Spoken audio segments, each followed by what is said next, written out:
नमस्कार, बहुत बहुत स्वागत है आपका योर स्टॉक्स में। मैं हूं आपके साथ प्रशांत पांडे और मेरे साथ है मेरे सहयोगी अभिषेक और इसके साथ ही हमारी सहयोगी दिल्ली से पूजा त्रिपाठी भी हमारे साथ जुड़ रही हैं। योर स्टॉक्स में हम आगे बढ़ें इससे पहले इस शो में आप किस तरह से जुड़ सकते हैं उसके बारे में जरा जान लीजिए। तो आज के शो में अगर आपको जुड़ना है तो बहुत अलग अलग तरीके हैं। सबसे पहले जो स्क्रीन के एक हिस्से में व्हाट्सएप नंबर फ्लैश हो रहा है उस पर भी आप अपने सवाल भेज सकते हैं। कॉल्स के जरिए भी आप हमसे जुड़ सकते हैं। इसके अलावा अगर आप सोशल मीडिया पर एक्टिव हैं तो ट्विटर, फेसबुक और इंस्टाग्राम के जरिए भी अपनी क्वेरीज, अपने सवाल, अपनी शंकाएं हम तक पहुंचा सकते हैं। और आपके सवालों का जवाब देने के लिए हमारे साथ मार्केट एक्सपर्ट भी होंगे। लेकिन फिलहाल जरा बाजार पर एक नजर डाल लेते हैं। तो बाजार में बेहद छोटे दायरे में कारोबार इस वक्त होता हुआ नजर आ रहा है। 19,600 के थोड़ा ऊपर 19,600 के करीब है इस वक्त निफ्टी। बात करें सेंसेक्स की तो 65,900 के ऊपर और निफ्टी बैंक में हालांकि 150 अंकों की तेजी और यहां पर लगभग 45,000 के करीब निफ्टी बैंक नजर आ रहा है। आपको बता दें कि एचडीएफसी बैंक, आईसीआईसीआई बैंक और इन्फोसिस की वजह से आज बाजार पर प्रेशर नजर आया, लेकिन बैंक निफ्टी में आज खरीदारी साफ तौर पर नजर आई। 150 अंकों की फिलहाल बढ़त यहां पर साफ तौर पर नजर आती हुई। और योर स्टॉक्स में आज आपके सवालों का जवाब देने के लिए हमारे साथ मार्केट के एक्सपर्ट्स जुड़ रहे हैं। तो जरा परिचय करा दूं, हमारे साथ दो खास मेहमान हैं। स्वास्तिका के गिरीश सोडानी साहब और द स्ट्रीट्स के कुणाल रामबिया। कुणाल और गिरीश, आप दोनों का स्वागत। सबसे पहले गिरीश आपके पास आएंगे।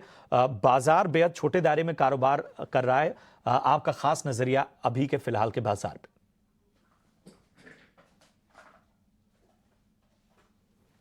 देखिए, जैसे कि हम पहले भी डिस्कस कर चुके हैं आप ही के शोज में कि बाजार का एक रेंज बाउंड सेशन शुरू हो चुका था, जो हम ऑलरेडी देख रहे थे। 19,200, 250, 300 का जो एक रेंज है, जो 19,700 तक का एक रेंज आ गया था। तो वो ये जो ब्रैकेट रेंज है, ये बाजार इसी में ही मोस्टली दायरे में काम करेगा।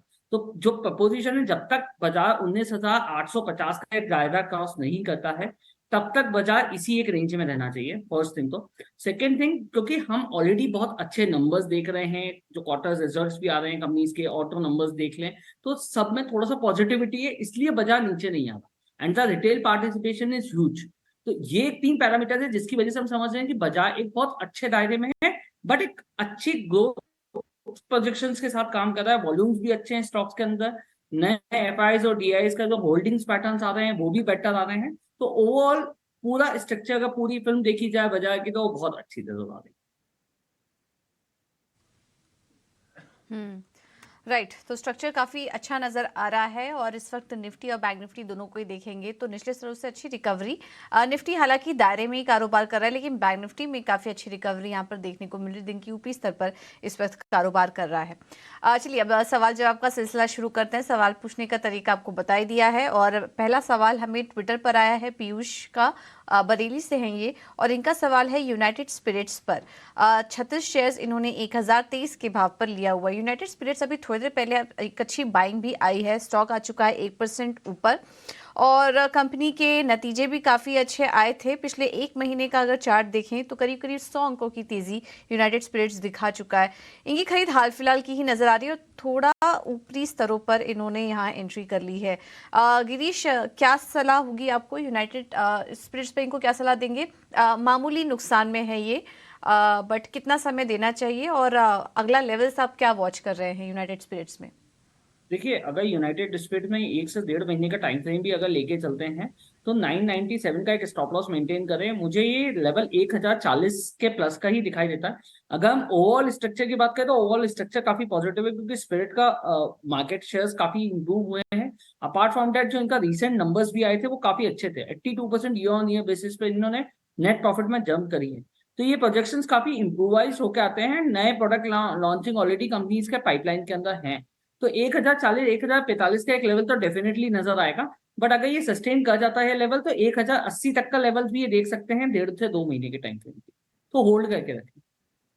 ठीक है, होल्ड करने की सलाह है यूनाइटेड स्पिरिट्स के शेयर को। आगे बढ़ेंगे, ट्विटर से ही अगला सवाल लेंगे। राधा कृष्ण का सवाल है और इनके पास है आईटीसी के शेयर। आईटीसी के शेयर हैं, जो भाव जो उन्होंने मेंशन किया हुआ है बहुत ही आकर्षक, 185 रुपये के आसपास का भाव है। और हम अब देख रहे हैं कि इनके भाव से ये जो शेयर है डबल से ज़्यादा तो हो ही गया है। हमने 500 रुपये के आसपास के स्तर देखे, वहाँ से रिवर्स हुआ जब ये होटल कारोबार के डीमर्जर की जब खबर आई, वहाँ से थोड़ा सा प्रेशर बना आईटीसी पर। इसमें कुणाल क्या व्यू होगा आपका आईटीसी के लिए? आप जो कहते हैं ना कि रॉक बॉटम, पत्थर वाला जो सपोर्ट है वो कहाँ पर है, और क्या इसके नीचे नहीं जाएगा? इसकी संभावना है काफ़ी ज़्यादा। Good morning Abhishek, good morning to everyone. अगर हम आईटीसी के लॉन्ग टर्म चार्ट की बात करें तो हमने एक पॉजिटिव चैनल फॉर्मेशन देखा है और वो है जून 2022 से लेके अब तक का। और अगर ये रेंज की बात करें तो शुरू हुई थी 245 पे और इसकी जो टॉप बनी थी वो 480 पे बनी थी। काउंटर ने ये चैनल का ब्रेकआउट बताया इनफैक्ट, और ब्रेकआउट आने के बाद फिर से ये रिट्रेस हुआ है। पर्सनली स्पीकिंग 480 का एक लेवल ऐसा जो मुझे लग रहा है जो एक रेजिस्टेंस है काउंटर के लिए, और ये लंबे समय तक शायद बना रहेगा। अगर हम रॉक बॉटम की बात करें अभिषेक तो वो है 430 पे। अगर लंबी अवधि का नजरिया है तो डेफिनेटली इसमें बने रह सकते हैं, और 430 पे अगर काउंटर आता है तो short term trading point of view से वहां पे ऐड भी कर सकते हैं। बट फॉर टाइम बिंग अगर शॉर्ट टर्म का नजरिया होगा तो डेफिनेटली एक बार एग्जिट कर दें, 430 पे फिर से रिविजिट करेंगे। लॉन्ग टर्म के लिए बने रह सकते हैं 430 का एक स्ट्रॉन्ग सपोर्ट। ठीक है, तो लॉन्ग टर्म का नजरिया फिलहाल पॉजिटिव और बने रहने की सलाह आईटीसी में। चलिए बढ़ते हैं आगे। अगले जो हमारे दर्शक हैं उनका नाम अरुण गुप्ता है, ग्वालियर मध्य प्रदेश से, और इनका सवाल व्हाट्सएप के जरिए हम तक पहुंचा है। इनका सवाल है डेलीवेरी पे, और इन्होंने 100 स्टॉक्स इसके लिए हैं 598 के लेवल पे। फिलहाल स्टॉक इनके लेवल से काफ़ी नीचे जा चुका है और इन्हें नुकसान होता हुआ। गिरीश बताएं क्या करना चाहिए, डेलीवेरी में नुकसान हो रहा है इन्हें?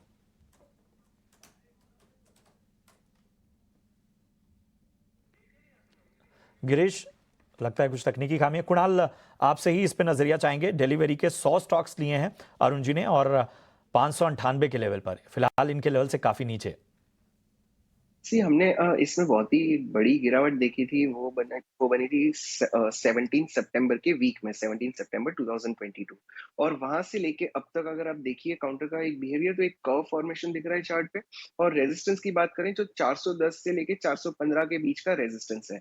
इनफैक्ट आज के दिन भी देखिए, ये हफ्ते में काउंटर ने जो हाई बनाया था 424 का बनाया था, बट प्रेजेंटली 412 पे चल रहा है। सो ये रेजिस्टेंस में शायद यहाँ पे थोड़ा लंबे समय तक ये काउंटर रुके भी, एक नया फॉर्मेशन बने और फिर शायद आगे चले। सो एक ट्रेलिंग स्टॉप लॉस लगा देते हैं ये प्रेजेंट जो रुझान खड़ी हुई है इसके लिए, और वो है 390 का। अगर ये काउंटर 390 के नीचे जाता है तो शायद फिर से ये 360 तक लुढ़क सकता है, हमें फिर से एक बाइंग अपॉर्चुनिटी मिल सकती है। But for time being cautious approach होगा, 390 का स्टॉप लॉस बनाए रखें और पोजीशन होल्ड करें। अगर यहाँ से कंटिन्यू होती है तो अगले हफ्ते फिर से किसी एक्सपर्ट का ओपिनियन ले लें और एक ट्रेलिंग स्टॉप लॉस लगा दें। ठीक है, तो स्टॉप लॉस के साथ यहाँ पर बने रहने की राय आपको दी जा रही है। अगला सवाल हमें व्हाट्सएप पर आया है, लखनऊ से राजेश जी ने भेजा है। बिरला सॉफ्ट पर इनका सवाल है, क्वांटिटी अच्छी खासी ले रखी है इन्होंने, 5000 शेयर्स हैं इनके पास और 338 के भाव पर इन्होंने इस स्टॉक को लिया हुआ है। काफ़ी शानदार गेन हो रहा है। अगर 338 इन्होंने हाल फिलहाल में लिया ही होगा तो काफ़ी शॉर्ट टर्म में इनको अच्छा गेन हो रहा है। इनसे बात तो नहीं हो पाई, लेकिन एक आध महीने पहले के ही लेवल्स यहाँ पर दिख रहे हैं, और क्योंकि क्वांटिटी अच्छी खासी ली थी इसलिए मुनाफा भी करीब 5 लाख के ऊपर का हो रहा है। करीब 5,64,000 के मुनाफे में है बिरला सॉफ्ट में। और स्टॉक में हमने देखा भी काफ़ी अच्छी तेज़ी हाल फिलहाल में मिड कैप आईटी स्टॉक्स में दिखी थी और बिरला सॉफ्ट में भी वो तेज़ी दिखाई दी। कुणाल, क्या सजेस्ट करेंगे? बिरला सॉफ्ट चार्ट्स कैसे नज़र आ रहे हैं? क्या और तेज़ी के लिए बने रहें? क्योंकि मुनाफे में तो है, अच्छा खासा मुनाफा हो रहा है इनको स्टॉक में, अभी भी बने रहना चाहिए और तेज़ी के लिए, या फिर पार्शियल प्रॉफिट आप इनको बुक करने की राय देंगे? पूजा, इस काउंटर में जो हमने पहला ब्रेकआउट देखा था वो था 15 मई 2023 में, और वो लेवल था 330-335 का। काउंटर वहां से ऊपर गया, रीटेस्ट होके जो इसने अपनी रैली दिखाई है वो बहुत ही काबिले तारीफ है। बट फॉर टाइम बिंग अगर हम रेजिस्टेंस की बात करें तो प्रीवियस एक स्विंग हाई बना है और वो है अप्रैल 2022 का करीब 475 से 480 के बीच में। सो फॉर टाइम बिंग बने रह सकते हैं। एक ट्रेलिंग स्टॉप लॉस लगा दीजिए यहाँ पे, और वो है 415 का। अगर ये काउंटर 415 के नीचे जाता है तो शायद एक रिट्रेसमेंट दिखाएगा, बट अदरवाइज ये मोमेंटम 475 तक कंटिन्यू होने की संभावना है। सो होल्ड कर सकते हैं और 475 पे थोड़ा सा प्रॉफिट या फिर अपना कैपिटल जो डाला हुआ है वो एग्जिट कर सकते हैं। जी ठीक है, तो बिरला सॉफ्ट पर ये राय कुणाल की। आगे बढ़ेंगे, गांधी धाम से हमारे दर्शक जुड़ रहे हैं। विजय नमस्कार, पूछिए क्या जानना है आपको? हेलो जी विजय, अपना सवाल पूछिए। गुड मॉर्निंग सर, मेरे पास सील के शेयर्स हैं और आईएक्स के बारे में पूछना था। आपने ये कब खरीदे शेयर ये? मेरे को 1.25 साल हो गया है, 1 ईयर से होगा हो गया है। 1.25 साल हो गया। फिर थोड़ी सी प्रॉब्लम है क्योंकि सील स्लो भी है, थोड़ा सा स्लो चलता है, बहुत तेज़ रफ्तार नहीं दिखती है और 100 रुपये की रेंज के 10-15 रुपये इसके ऊपर या नीचे हमने इसको ट्रेड होते हुए देखा है पिछले 1 साल में। और वोलेटाइल भी रहा है कहीं ना कहीं, क्योंकि मेटल स्टॉक है, ग्लोबल लिंकेज है इसका। इसके बारे में ज़रा आप ही राय दीजिए कुणाल, क्योंकि इसको ना हम टेक्निकल नज़रिए से ही थोड़ा सा इसको हम तौलेंगे। सेल करना क्या है? 114 का शेयर लिया था, 20 रुपये नीचे आ गया है, क्या कोई स्टॉप लॉस आप सजेस्ट करेंगे जिसको लेकर शेयर में बने रहें, या फिर यहाँ से स्विच करके कोई बेहतर विकल्प है आपके पास? अभिषेक, ये जिस तरह आपने बताया, ये एक पीएसयू काउंटर ऐसा है जो बहुत ही स्लो मूविंग है। ट्रेंड तो इसमें अभी भी पॉजिटिव बना हुआ है, बट अगर हम लंबी अवधि के चार्ट की बात करें तो मई 2022 का हाई है 95। उसके बाद फिर से सेम हाई बना था जनवरी 2023 में 95 का, और प्रेजेंटली भी आप देखिए काउंटर 93-95 पे ही चल रहा है। इसका जो मैसिव बड़ा सा ब्रेकआउट होगा, एक रेजिस्टेंस का ब्रेकआउट होगा, वो 96-97 के जोन का होगा। इसके ऊपर अगर ये काउंटर निकलता है तो शायद स्लोली एंड स्टेडीली 110 से 115 का लेवल आ सकता है, बट फॉर टाइम बिंग ये रेजिस्टेंस पे है। अगर लंबी अवधि का नजरिया होगा तो एक ट्रेलिंग स्टॉप लॉस सजेस्ट कर रहा हूँ, और वो है 90 रुपीज का। उसके स्टॉप लॉस से ये काउंटर में बने रह सकते हैं। और अगर स्विच करने की इच्छा हो तो I am very bullish on Jindal stainless. हमने इसमें बहुत ही अच्छी रैली देखी है, प्रेजेंट लेवल पे भी ये फ्लैग फॉर्मेशन बना रहा है। एक बार सेल से निकल जाइए, जिंदाल स्टेनलेस में आ जाइए, स्टॉप लॉस बनेगा 380 का और टारगेट बनेगा 415 से 420 का। ठीक है, तो सेल से निकलने की सलाह और जिंदाल स्टील में आपको निवेशित होने की एडवाइस मिलती हुई इस वक्त। चलिए, एक और खास सेगमेंट आपके स्क्रीन पर आने के लिए तैयार, और ये है ऑप्शन का चैंपियन।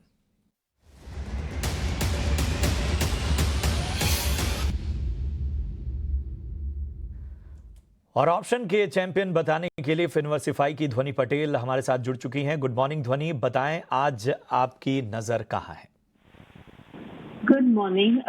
कल हमने हैवेल्स की बात करी थी, तो हैवेल्स हमें देखने को मिल रहा है कि आज के दिन में अपने डेज हाई पे ट्रेड कर रहा है। आज की मेरी जो यहाँ पे पिक बनती है वो फार्मा सेक्टर से बनती है। ग्रैन्यूल्स का स्टॉक है और स्टॉक में यहाँ पे अगर हम देख रहे हैं तो एक अपर ट्रेजेक्टरी बनाई हुई है, जिसका हमें वापस से एक स्विंग ट्रेड मिल रहा है on the upside. So call option के जरिए हमें इसे ट्रेड करना है।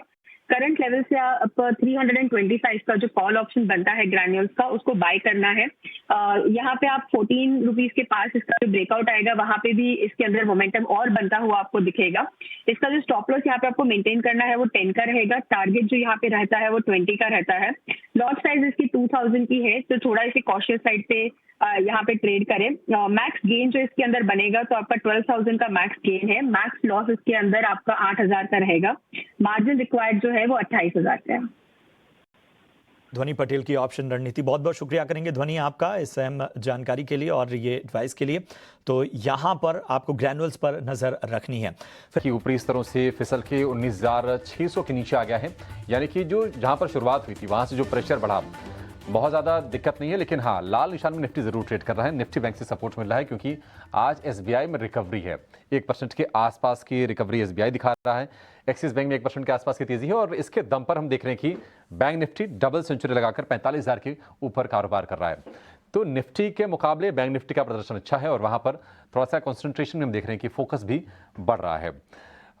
लेकिन एक शेयर अडानी ग्रीन, वहाँ हम देख रहे हैं कि 3% के आसपास की तेजी है और इसको नोटिस करवाना इसलिए ज़रूरी है क्योंकि इस पर इटिनो स्वदेश की खबर पर मुहर लगी है।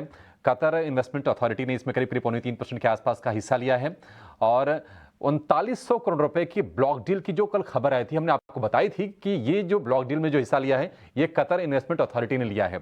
इटिनो स्वदेश ने सबसे पहले आपको ये जानकारी दी थी और आज इस खबर पर मुहर लगी। आज भी हम देख रहे हैं कि 3% के आसपास की शेयर में तेजी है। 1000 रुपए के आसपास के भाव हमें देखने को मिल रहे हैं।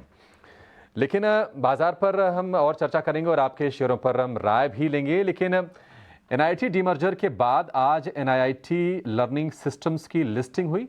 डीमर्जर के बाद कंपनी को लेकर बातचीत के लिए हमारे साथ जुड़ गए हैं NIIT लर्निंग सिस्टम्स के CEO सपनेश लल्ला।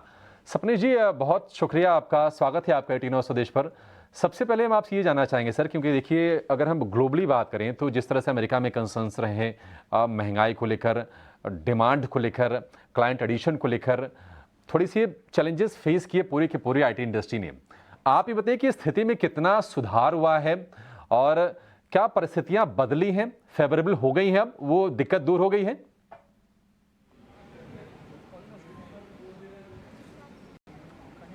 देखिए, ये दिक्कत दूर होने में थोड़ा समय लगेगा, पर जो हमें अभी NIT लर्निंग सिस्टम्स लिमिटेड में एक्सपीरियंस मिल रहा है वो ये है कि जैसे अनसर्टेनिटी से इकोनॉमीज निकलती हैं, वैसे जो कस्टमर्स हैं हमारे, जो प्रोस्पेक्टिव कस्टमर्स हैं, वो अपने कोर कॉम्पिटेंसीज़ पे फोकस करना चाहते हैं, और जो चीज़ें कोर कॉम्पिटेंसीज़ नहीं हैं, जैसे लर्निंग एंड डेवलपमेंट है या ट्रेनिंग है, जो हम अच्छे से करना जानते हैं, वो उसके लिए हमें चूज़ करते हैं। रादर अपना रिसोर्सेज लगाने की जगह वो हमको चूज़ करते हैं। तो हमारा जो डील एक्सेलरेशन है वो काफ़ी वेलोसिटी लिया हुआ है।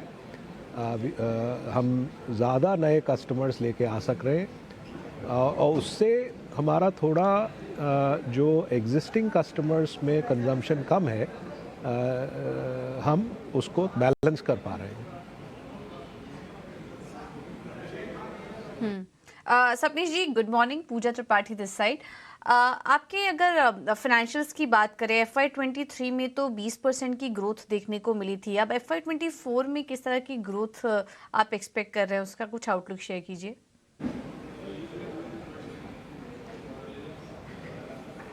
देखिए, अभी हम क्वाइट पीरियड में हैं, तो स्पेसिफिक आउटलुक हम अपने अर्निंग्स कॉल में बताएंगे ये हफ्ते के थर्सडे को।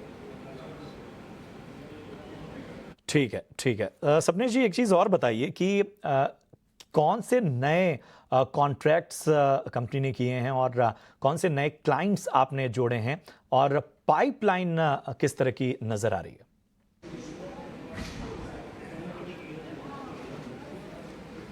मैं फिर से बोलूँगा कि हम जो स्पेसिफिक इन्फॉर्मेशन है वो थर्सडे को अनाउंस करेंगे, पर आपने सवाल किया है उसका मैं ये कहूँगा कि हमारे नए customers aerospace, life sciences, banking, financial services में आ रहे हैं। पिछले फिस्कल ईयर में हमने 12 नए कॉन्ट्रैक्ट्स साइन किए, और इस साल हमें लग रहा है कि न्यू कस्टमर साइनिंग में हम एक्सेलरेशन करेंगे। ठीक है सपनेश जी, का आखिरी सवाल, जरा मार्जिन के बारे में जरा व्यू दीजिए कि मार्जिन अभी किस लेवल पर हैं, आगे को लेकर आपके लक्ष्य क्या हैं, और यहाँ से बाजार आप कैसे देख रहे हैं?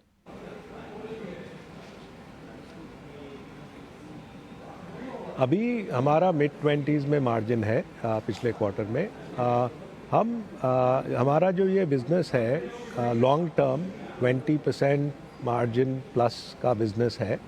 अभी हम मिड-20s में चल रहे हैं, बट ये बिज़नेस का long term margin expectation should be 20+। बहुत शुक्रिया आपका आज समय देने के लिए और हमसे बातचीत करने के लिए। तो NIT लर्निंग सिस्टम की आज हम देखने की सेकेंडरी मार्केट में आज एंट्री हुई है। BSE पर जो शेयर लिस्ट हुआ वो भाव रहा 356, NSE पर 366। ये शेयर भी आपके सामने लेकर आएंगे। ये NIT लिमिटेड, इसको आप देखिए। NIT लर्निंग का शेयर भी आपके लिए लेकर आएंगे और इस पर हम अपने एक्सपर्ट से व्यू भी लेंगे। लेकिन बाजार पर जरा एक व्यू लेते हैं। और आदित्य, आप जरा बताइए इस वक्त क्या निफ्टी बैंक में, क्योंकि कल हमने सपोर्ट को गायब होते हुए देखा था, निफ्टी बैंक में कोई ट्रेड बन रहा है क्या, ऑप्शंस के जरिए ही सही? ठीक है कुणाल, आपसे राय चाहेंगे, कोई ट्रेड बन रहा है इसमें? अभिषेक, अगर मैं एकदम शॉर्ट टर्म के नजरिए की बात करूं तो बैंक निफ्टी में एक जो रेंज ओपन हुई है वो है करीब 45,250 से लेके बॉटम है 44,950 की। सो ये अगर ब्रेकआउट आज कंफर्म होता है जो है 45,250 का, तो डेफिनेटली मेरा लक्ष्य इस काउंटर पे इस इंडेक्स पे बनेगा 45,500 का। सो हम डेफिनेटली एक कॉल बाय करके चल सकते हैं, और जिस तरह हम ओपन इंटरेस्ट देख रहे हैं 45,300 पे जो ओपन इंटरेस्ट बिल्टअप हुआ है, एक शॉर्ट कवरिंग यहाँ पे बहुत अच्छी सी आ सकती है। सो अगर किसी को शॉर्ट टर्म का ट्रेड लेना हो तो बाय कॉल करके चल सकते हैं, और इसका हम पोजिशनल स्टॉप लॉस रखेंगे 45,200 का। ठीक है। चलिए, तो यहाँ पर निफ्टी बैंक पर एक खास रणनीति आती हुई कुणाल जी की तरफ से। यहाँ रुकेंगे। फोकस करते हैं एक ऑटो कंपनी हीरो मोटोकॉर्प। आज स्टॉक 4% ऊपर है, दिन के ऊपरी स्तर पर इस वक्त कारोबार कर रहा है और वजह है हार्ले डेविडसन X440 के शानदार आगाज की। शानदार बुकिंग यहाँ पर देखने को मिल रही है और उसी की वजह से आज हम देखने की जोरदार रफ्तार भी है स्टॉक प्राइस में। और डिटेल्स के लिए चलते हैं सृष्टि के पास, जो कि ऑटो सेक्टर को काफी क्लोजली ट्रैक करती है। सृष्टि, बताइए किस तरह का रिस्पॉन्स मिल रहा है हीरो मोटोकॉर्प की नई लॉन्च को? जी हाँ, हीरो हार्ले का जो लेटेस्ट लॉन्च है हार्ले X440, उसको एक शानदार रिस्पांस मिला है और इसीलिए आप हीरो मोटोकॉर्प के शेयर में तेज रफ्तार भी देख रहे हैं, क्योंकि कंपनी ने बताया है कि जो उनकी लेटेस्ट ऑफरिंग है उसमें 25,000 से भी ज़्यादा उनको बुकिंग्स मिली है, जो कि काफ़ी शानदार है। अगर हम इसे कंपेयर करें इंडस्ट्री के लीडर आयशर मोटर्स से, तो 350 सेगमेंट में उनको करीब 30,000 से ज़्यादा उनकी कुल बिक्री हुई थी 2023 में। तो उनका वहाँ पे इतना बड़ा चंक तो नहीं है 350cc सेगमेंट के ऊपर, पर यहाँ पे हीरो मोटोकॉर्प अपनी पूरा दबदबा बनाते हुए, क्योंकि बजाज ऑटो जो उन्होंने भी एक ट्रायम्फ हाल ही में लॉन्च की थी, उसकी बिक्री के आंकड़े भी अभी कुछ 10-15 दिन के पहले कंपनी ने बताया था कि 17,000 वहाँ पे बुकिंग आंकड़े मिले थे। तो उसके मुकाबले एक शानदार रिस्पॉन्स हीरो मोटोकॉर्प की तरफ से आया है और इसी को लेकर कंपनी को अब अपनी बुकिंग्स जो है बंद करनी पड़ गई हैं। कंपनी का ये कहना है कि आज से जो है वो अपनी बुकिंग्स 3 अगस्त से जो है वो अपनी बुकिंग्स जो है बंद कर रहे हैं। आने वाले समय में फिर से कब वो अपनी बुकिंग्स चालू करते हैं उस पर वो डेट ज़रूर बताएंगे, पर इसी के साथ उन्होंने जो अपनी प्राइजेज हैं वो भी बढ़ा दिए हैं। तो आगे की जो बुकिंग्स आएंगी उससे हीरो मोटोकॉर्प को ज़्यादा फायदा होने की उम्मीद है। फिलहाल जो उनका रेंज है, जो प्राइस रेंज है, वो बताया जा रहा है 2.39 लाख से लेके 2.79 लाख, जो कि पर सेगमेंट देखे या पर मॉडल देखे 10,000 रुपए की उन्होंने वहाँ पे बढ़ोतरी की है। और साथ ही साथ कंपनी का ये भी कहना है कि आगे चल के वो और भी नए लॉन्चेस जो हैं वो प्लान कर रहे हैं, पर्टिकुलरली प्रीमियम सेगमेंट में। एनालिस्ट का मानना है कि फिलहाल जो है कुछ 5,000 का रन रेट या प्रोडक्शन या सेल्स लेवल हम देख सकते हैं FY24 के लिए। आगे चल के किस तरीके से रैंप अप होता है प्रोडक्शन में वो देखना काफ़ी इंपॉर्टेंट होगा। पर फिलहाल के लिए अगर हम देखें तो बहुत ज़्यादा रेवेन्यू कंट्रीब्यूशन इस साल के लिए उम्मीद नहीं करनी चाहिए, पर हाँ आगे वाले सालों के लिए जिस तरीके से वॉल्यूम और प्रोडक्शन और सेल्स लेवल बिल्डअप होता है वो हीरो मोटोकॉर्प के लिए डेफिनेटली पॉजिटिव होगा। पर इस शानदार बिक्री आंकड़ों के चलते जो है बुकिंग आंकड़ों के चलते हीरो मोटोकॉर्प के शेयर में जबरदस्त तेजी देखने को मिल रही है। बिल्कुल, तो इस नई गाड़ी को शानदार रिस्पांस तो मिल ही रहा है। बहुत बहुत शुक्रिया सृष्टि आप का इस जानकारी के लिए। तो गाड़ी को तो अच्छा रिस्पांस मिल ही रहा है, लेकिन उसके अलावा भी कुछ पॉजिटिव और नेगेटिव कंपनी के लिए अभी सृष्टि आपको बता रही थी। मैनेजमेंट फ्रंट पर कुछ कंसर्न नज़र आ रहे हैं, ग्रामीण क्षेत्रों में डिमांड को लेकर कुछ कंसर्न नज़र आ रहे हैं, लेकिन ओवरऑल नए लॉन्चेस का यहाँ पर फ़ायदा बताया जा रहा है। और जेफरीज ने जो रिपोर्ट आई थी उसमें लक्ष्य 3,000 से बढ़ाकर 3,500 का कर दिया है। इस वक्त 3,000 के ऊपर ही स्टॉक कारोबार भी कर रहा है। तो शानदार तेजी आज के दिन हीरो मोटोकॉर्प में देखने को मिल रही है। इस पर एक राय ले लेते हैं। कुणाल, हीरो मोटोकॉर्प के चार्ट्स कैसे दिखाई दे रहे हैं आपको? 4% की तेजी तो आज ही है। करंट लेवल पर क्या एंट्री लेने की राय देंगे, और जिनके पास ऑलरेडी है वो क्या करें? अभी भी बने रहे, क्योंकि कुछ कंसर्न भी हाल फिलहाल में निकल कर आए हैं कंपनी को लेकर। तो अगर उनको फायदा हो रहा होगा तो वो क्या करें स्टॉक में? पूजा, अगर हम इसके 2 साल के चार्ट की बात करें तो डेटा सजेस्ट कर रहा है कि जून 2023 में जो हाई बना था वो करीब 2950 का बना था, और वही ब्रेकआउट जुलाई में कंफर्म हुआ। काउंटर गया करीब 3250 पे, फिर से रीटेस्ट किया ब्रेकआउट जोन दैट इज 2950, और अब वहीं से रिवर्सल हुआ है। सो अगर लंबी अवधि का नजरिया होगा तो डेफिनेटली आज के दिन भी बाय कर सकते हैं। इसका पोजिशनल स्टॉप लॉस बनेगा 2910 का, थोड़ा सा लंबा है बट इसका जो टारगेट बन रहा है वो ऑल टाइम हाई के ऊपर का बनेगा, बिकॉज यहाँ से एक नई रुझान शुरू हो सकती है इस काउंटर में। सो पोजिशनल टारगेट हमारा इन हाउस का है 3600 से 3650 का। सो लंबी अवधि के लिए डेफिनेटली बने रह सकते हैं, और शॉर्ट टर्म ट्रेड करना होगा तो आज बाय कर सकते हैं। इसका स्टॉप लॉस बनेगा 3020 का और टारगेट बनेगा 3150 का। तो राय है हीरो मोटो कॉर्प पर, लेकिन कुणाल आयशर मोटर्स पर भी अपनी राय दीजिए, क्योंकि हम देख रहे थे कि जब इस नए लॉन्च की बात भी हुई थी तब भी आयशर मोटर में हमने गिरावट देखी थी, और आज भी जब इस तरीके की खबर आई है, शानदार रिस्पॉन्स की खबर आई है, उसके बाद भी आज फिर हम उसमें स्टॉक में थोड़ा दबाव हमने देखा। हालांकि निचले स्तरों से एक रिकवरी आई थी, लेकिन अभी भी 0.5% नीचे ही कारोबार कर रहा है। आयशर पर क्या व्यू बन रहा है आपका? सी अगेन आयशर पे जो हमने ये अनाउंसमेंट पहले भी सुनी थी करीब जुलाई के मिड में, तो ये काउंटर शुरुआत में तब ये काउंटर लुढ़का था करीब 3650 से लेके 3150, और 3150 से लेके अब तक ये काउंटर एक स्लोली पॉजिटिव अपनी रुझान बनाए चल रहा है। 3340 पे चल रहा है। मेरे हिसाब से ये काउंटर अभी भी बहुत ही अच्छी बाइंग अपॉर्चुनिटी दे रहा है। इसका जो स्टॉप लॉस बनेगा वो है 3260 का, और इसका जो पोजिशनल टारगेट है वो 3600 का इंटैक्ट रहेगा। डेफिनेटली खरीदारी कर सकते हैं, और अगर मोमेंटम ट्रेड करना होगा तो 3370 से ऊपर जब निकलता है तब हम बाय करेंगे। स्टॉप लॉस सेम ही रहेगा, टारगेट सेम ही। ठीक है, तो ये है आयशर मोटर्स और हीरो मोटो पर राय कुणाल जी की ओर से। चलिए एक कॉलर को जोड़ते हैं अपने शो में। अंबर हैं बिहार से। अंबर, स्वागत आपका, पूछें अपना सवाल। बिहार में कहाँ से हैं आप? जी मैं नमस्कार सर। नमस्ते मैम, मेरा नाम अंबर है, मैं दरभंगा बिहार से बात कर रहा हूँ। जी पूछें अपना सवाल। मैंने जोमेटो जनवरी फरवरी जब इंडिया का बजट आ रहा था तभी मैंने खरीदा था 100 से जोमेटो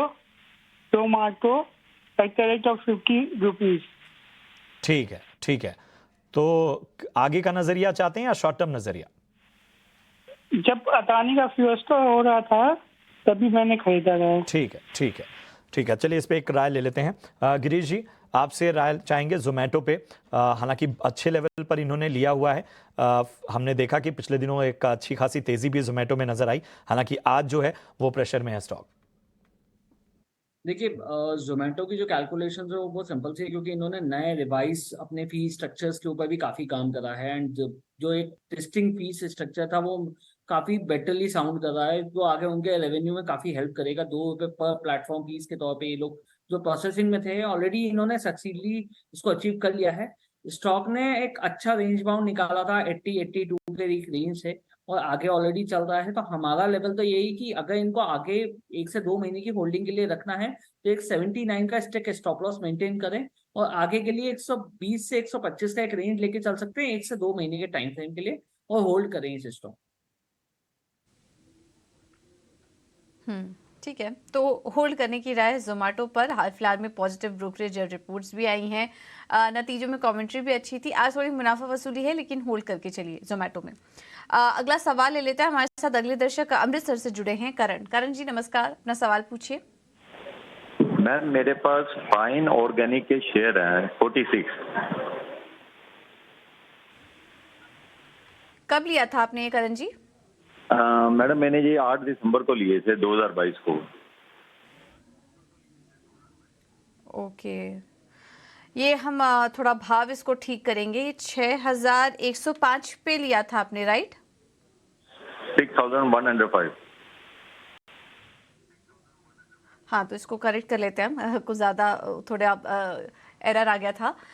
6105 पे लिया था, बट फिर भी काफ़ी ऊपरी लेवल पर खरीदारी थी, और नुकसान भी काफ़ी हो रहा है इनको स्टॉक में। अगर एक साल में ही देखें हम तो स्टॉक करीब करीब जब इन्होंने लिया होगा वहाँ से स्टॉक करीब करीब 1200 अंक टूट चुका है। 21% की गिरावट स्टॉक में देखने को मिल चुकी है।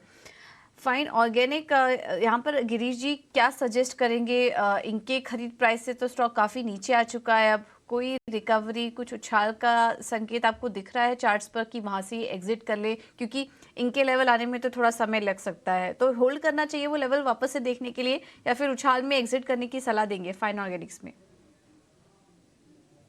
ऑर्गेनिक्स में ना अगर हम ओवरऑल स्ट्रक्चर की भी बात करें ना तो वीक ही लग रहा है। बिकॉज अगर हम फंडामेंटल प्रपोजिशन पे बात करें तो ऑलरेडी जो लास्ट के 2 क्वार्टर्स के रिजल्ट्स भी आए वो बहुत ज्यादा एक्सपेक्टेशंस के बराबर थे ही नहीं। प्रॉफिट ऑलमोस्ट डाउन है 30-35% ईयर ऑन ईयर बेसिस पे भी। तो कहीं पे भी ना ये वाला प्रपोजिशन तो हमें बहुत मुश्किल लगता है कि जो ये रेंज लेके चल रहे हैं बाइंग अपॉर्चुनिटी कहीं पे भी आएगी। बट मुझे ऐसा लगता है कि बिकॉज ये ऑलरेडी काफी लॉस देख चुके हैं एक टाइम फ्रेम के अंदर, क्योंकि स्टॉक काफी नीचे गिरा है, तो एक अच्छा बेस बॉटम बना लिया है स्टॉक ने। तो 4500 का एक स्टॉप लॉस मेंटेन करके रखिए एक लॉन्ग टर्म प्रपोजिशन में, क्योंकि ये अगले 3 से 6 महीने के लिए इनको होल्ड करना पड़ेगा अगर सिमिलर रेट्स देखना चाहते हैं तो 4500 का एक स्ट्रिक्ट स्टॉप लॉस मेंटेन करें। 4750 के आसपास की एक रेंज आएगी, वहां पे वापस प्रॉफिट बुकिंग लगता है तो वो एक रेंज के आसपास पे बाहर हो जाए और स्टॉप लॉस के साथ ही चलें। क्या तो स्टॉप लॉस के साथ चलिए 4500 के और 4750 के लेवल पर जब ये स्टॉक आए तब आपको यहाँ पर प्रॉफिट बुकिंग की सलाह मिलती हुई। चलिए बढ़ते हैं आगे, अगले कॉलर को जोड़ते हैं। किरण हैं अहमदाबाद गुजरात से। किरण गुड मॉर्निंग, पूछे अपना सवाल। सवाल यार जी एक बार फिर से अपना सवाल पूछें किरण। किरण आप तक आवाज पहुंच रही है? लगता है कुछ तकनीकी खामी है, लेकिन किरण का सवाल हमारे पास है। इनके पास अडानी एंटरप्राइजेस के 186 शेयर हैं और अच्छे लेवल पर इन्होंने इन स्टॉक को लिया, 1500 के लेवल पर लिया, अच्छे खासे मुनाफे में इस वक्त वो हैं। ज़रा इस पर एक नज़रिया ले लेते हैं। गिरीश जी, अडानी एंटरप्राइजेस क्या होगी सलाह? बहुत बेहतर लेवल पर इन्होंने ये स्टॉक परचेज किया है और बधाई की पात्र हैं। देखिए, अडानी एंटरप्राइजेस ऑब्वियसली काफी अच्छे रीस्ट्रक्चरिंग दौर से निकल के अब बाहर आया है एंड काफी डेवलपमेंट साइट्स पे भी प्रपोजिशन, अगर हम ओवरऑल स्ट्रक्चर की बात करें तो काफी पॉजिटिव रहा है। तो अगर ये इसी लेवल पे आगे कंटिन्यू रहना चाहते हैं और अगर इनका व्यू लॉन्ग टर्म का है तो मेरा सजेशन ये है कि 2250 का एक स्टॉप लॉस मेंटेन करें होल्डिंग बेसिस पे। अगले 6 महीने के टाइम फ्रेम के लिए यही लेवल हमको 3200 का एक लेवल दिखाई दे सकता है, क्योंकि काफी रिसर्च हाउसेस रिपोर्ट्स भी थोड़ी पॉजिटिव साउंड ही कर रही है। तो उस ओवरऑल प्रोजेक्शंस को लेके देखें तो 3000 का एक लेवल डेफिनेटली देख सकते हैं अगले 3 से 6 महीने के टाइम फ्रेम में। तो एटलीस्ट 2200 या 2150 का एक stop loss, similar stop loss maintain करें एंड 3000 के लिए टारगेट्स बुक करें। ओके ठीक है, तो ये है व्यू अदानी एंटरप्राइजेस पर। अगला सवाल हमें व्हाट्सएप पर आया हैदराबाद से आरसी जोशी जी का। एंजल वन पर सवाल पूछा है इन्होंने। 301 शेयर 1770 रुपए के आसपास इन्होंने इस स्टॉक को खरीदा हुआ था। एंजल वन वैसे अगर जनवरी से लेकर अभी तक देखेंगे तो स्टॉक लगातार एक तेज़ी के दौर में ही था, लेकिन इनकी खरीद एक बार देख लेते हैं।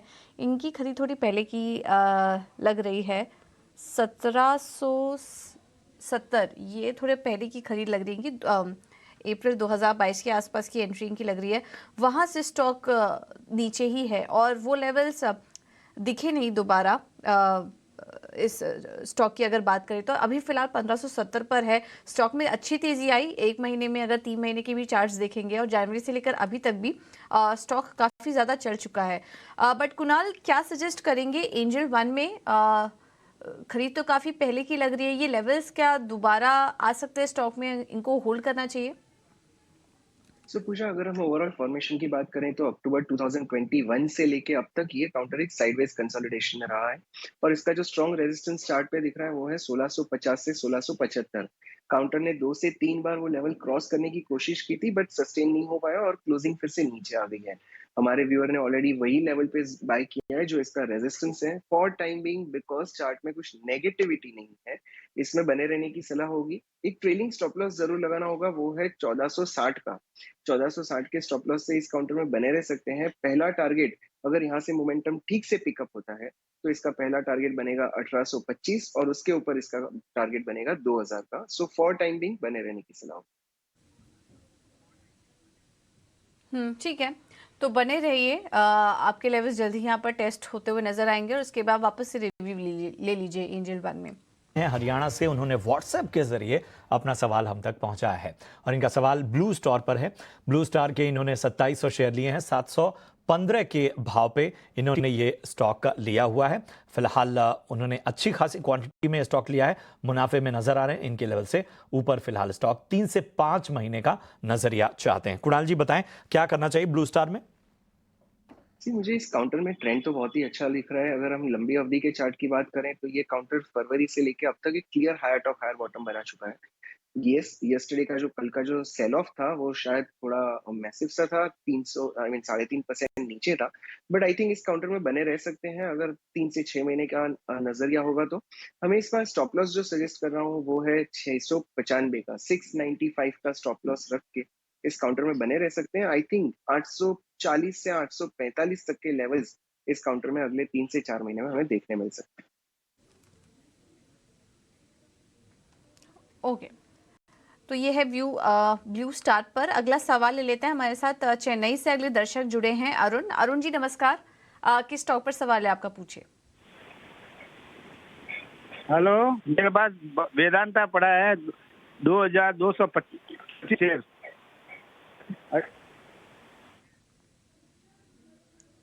ठीक है, कितना समय दे सकते हैं आप? कितने समय के लिए लिया था आपने ये स्टॉक? लॉन्ग टाइम के लिए मैं एक्चुअली लिया था, हो गया 1.5 साल हो गया। ओके, ठीक है, तो लॉन्ग टर्म निवेशक हैं। गिरीश जी आप सजेस्ट करिए फिर। वेदांता क्वांटिटी भी करीब 2225 के शेयर्स इन्होंने लिए हुए हैं, 250, 1.5 साल ऑलरेडी दे चुके हैं स्टॉक को, लेकिन इनके लेवल हाल फिलहाल में दिखे भी थे, बट नुकसान में ही है, हल्का नुकसान इनको स्टॉक में हो रहा है क्योंकि क्वांटिटी भी काफ़ी ज़्यादा, तो करीब 20,000 के आसपास का नुकसान इनको इस स्टॉक में हो रहा है। क्या सलाह देंगे? वेदांता लॉन्ग टर्म के लिए सही स्टॉक है? देखिए, वेदांता की जब हम बात करते हैं तो हमारे दिमाग में सबसे पहला जो ख्याल आता है वो होता है dividend. Is a high dividend oriented stock, तो जितना हम ग्रोथ पे एक्सपेक्ट नहीं करते उतना तो ये डिविडेंड दे देता है। तो इसका क्राइटेरिया हमको बहुत सिंपल सा रखना पड़ेगा। बहुत स्लो मूविंग स्टॉक है। हालांकि कंपनी ने अपनी रीस्ट्रक्चरिंग के ऊपर काफी काम करना शुरू करा है क्योंकि डेट्स बहुत सारे थे और डेट्स को क्लियर करने के लिए कंपनी काफी रीस्ट्रक्चर कर रही है। रिसेंटली इनके ब्लॉक डील्स भी हुए हैं कुछ। तो अगर ओवरऑल पूरा स्ट्रक्चर देखा जाए, बट कंपनी के फंडामेंटल्स में कोई प्रॉब्लम नहीं, जो कंपनी का बिजनेस लाइन है वो काफी स्ट्रांग होता है, तो उस प्रपोजिशन पे कंपनी बहुत स्ट्रॉन्ग साउंड कर लेती है। एक लॉन्ग टर्म प्रपोजिशन में तो डेफिनेटली इस स्टॉक को रखना ही चाहिए। तो अगर इनको आगे 1 से 2 साल का भी विजन है तो मेरा टारगेट ऑब्वियसली इस पे 350 से प्लस का ही रहेगा 1 साल के टाइम फ्रेम के लिए, क्योंकि कंपनी ने अभी अभी रीस्ट्रक्चरिंग प्लानिंग करी है अपनी। तो अब आगे फर्दरली हमको 1 से 2 क्वार्टर्स में उसका रिफ्लेक्शन डेफिनेटली नजर आएगा। तो ये ऑब्वियसली होल्ड करके चलें अगले 1 से सवा साल के लिए। 350 से 400 का एक लक्ष्य लेके चलें, डेफिनेटली दिख सकता है। ठीक है, तो ये नज़रिया वेदांता पे फिलहाल आता हुआ आपके पास। चलिए बढ़ते हैं आगे और नतीजों का दौर है। तो मैक्स हेल्थ केयर के क्वार्टर 1 नतीजों पर बात करने के लिए कंपनी के सीएमडी अभय सोई साहब हमारे साथ जुड़ गए हैं। अभय जी बहुत बहुत स्वागत है आपका ईटी नाउ स्वदेश में, हमें समय देने के लिए बहुत बहुत शुक्रिया आपका। अगर हम देखें क्वार्टर 1 के नतीजों को तो रेवेन्यू तो ऊपर है, लेकिन जो पैट है वो क्वार्टर ऑन क्वार्टर बेसिस पर डाउन है और इसकी एक बहुत बड़ी वजह एम्प्लॉय कॉस्ट और टैक्स एक्सपेंसेस जो हैं उनका बढ़ना है।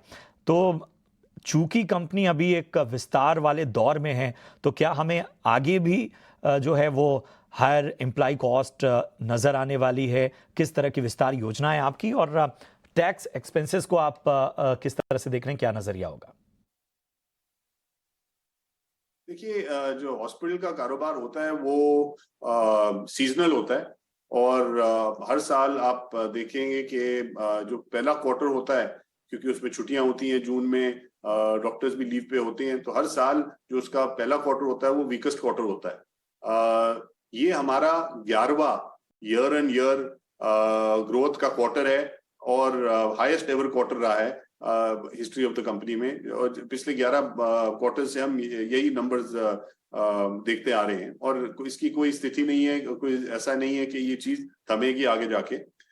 जहां तक क्वार्टर 4 का सवाल है, क्वार्टर 1 के मुकाबले में, तो क्वार्टर 4 हमेशा हाईएस्ट क्वार्टर रहता है और क्वार्टर 1 हमेशा लोएस्ट क्वार्टर रहता है। उसके बावजूद हमने देखा कि रेवेन्यू की 3% बढ़ोतरी हुई पिछले क्वार्टर के बराबर और 17% 18% की हुई पिछले साल इसी क्वार्टर के बराबर में। और सो एबिटा भी जो है वो पिछले क्वार्टर के बराबर फ्लैट रहा।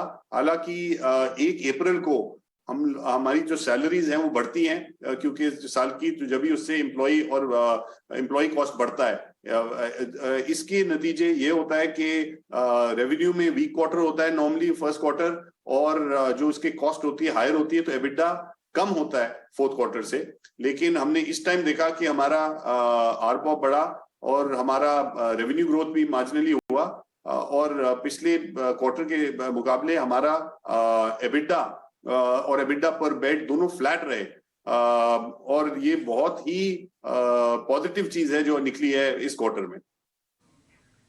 बिल्कुल अभय जी, आपके एवरेज रेवेन्यू पर ऑक्यूपाइड बेड का ट्रेंड हम देख रहे थे जो कि अपने ऊपरी स्तर पर है। यहाँ पर 13% की ग्रोथ देखने को मिली, जिसके बाद जो नंबर है वो 74,800 पर पहुंच चुका। तो शानदार ग्रोथ उस ट्रेंड पर देखने को मिली। अब यहाँ से ये जानना चाहेंगे कि क्या ये नंबर आगे भी ऐसे ही रहेंगे, ऐसी ग्रोथ बरकरार रहेगी? क्या ये नंबर सस्टेनेबल रहेंगे? नहीं, हमारी प्राइस हाइक पहली अप्रैल को ही होती है, तो वो प्राइस हाइक हो चुकी है। जहां तक एक्सपेंशन का सवाल है, हमारी जो जितनी भी एक्सपेंशन है ज्यादातर ब्राउनफील्ड प्रोजेक्ट्स हैं और ये जो ब्राउनफील्ड्स हैं ये पहले दिन से अक्रीटिव रहते हैं क्योंकि जो हमारी अनमेट डिमांड होती है एग्जिस्टिंग हॉस्पिटल्स में, पहले तो जो जहां हम ये एक्सपेंशन करते हैं और जहां ब्राउनफील्ड्स कर रहे हैं वो उन्हीं हॉस्पिटल्स के बाजू में कर रहे हैं जो ऑलरेडी 80-85% कैपेसिटी पे चल रहे हैं और वहां पे 2 से 3 दिन तक वेटिंग है ईआर में बेड्स की। तो जब हम इन हॉस्पिटल्स के नजदीक या उनके साथ में जुड़े हुए और टावर्स ब्राउनफील्ड प्रोजेक्ट्स खोलते हैं तो पहले क्वार्टर में ही इन हॉस्पिटल्स का ब्रेक इवन ही नहीं लेकिन एबिटा पॉजिटिव भी हो जाते हैं। तो अगर हम अपना नतीजा देखें शालीमार बाग हॉस्पिटल में जहाँ पे कुछ 280 बेड के हॉस्पिटल में हमने 122 बेड ऐड किए मई जून के महीने ये अप्रैल जून के महीने में, वहां पे हमने ये नतीजा देखा कि पहले महीने में ओवरऑल कैपेसिटी नई कैपेसिटी को इंक्लूड करके कुछ 76% हो गई फर्स्ट क्वार्टर में। और जैसे मैंने कहा फर्स्ट क्वार्टर तो वीक क्वार्टर होता है, उसके बावजूद 76% टोटल ऑक्यूपेंसी रही। और जो हमारा एबिटा मार्जिन है वो इंक्रीमेंटल बेड्स में जो बढ़ोतरी हुई है जिन बेड्स की उनमें कुछ 40% रहा, हालांकि पूरे बाकी बिजनेस का कुछ 26-27% एबिटा मार्जिन। सो आप ये ऑपरेटिंग लेवरेज भी देख रहे हैं आ रही है और इसका जो मुनाफा हो रहा है वो ज्यादा हो रहा है इन बेड से। बिल्कुल अभय जी, बहुत धन्यवाद आपका हमारे साथ जुड़ने के लिए और नतीजों पर और आगे के ग्रोथ आउटलुक पर हमारे साथ चर्चा करने के लिए। तो ये थे कंपनी के मैनेजमेंट नतीजों पर बात करते हुए। चलिए फिलहाल इस बुलेटिन में इतना ही। अपनी दोनों ही एक्सपर्ट से हम विदा लेंगे। गिरीश जी, कुणाल जी, आप दोनों का बहुत बहुत धन्यवाद समय देने के लिए और तमाम स्टॉक्स पर अपनी रणनीति सुझाने के लिए। तो फिलहाल मुझे और प्रशांत को दीजिए इजाजत। एक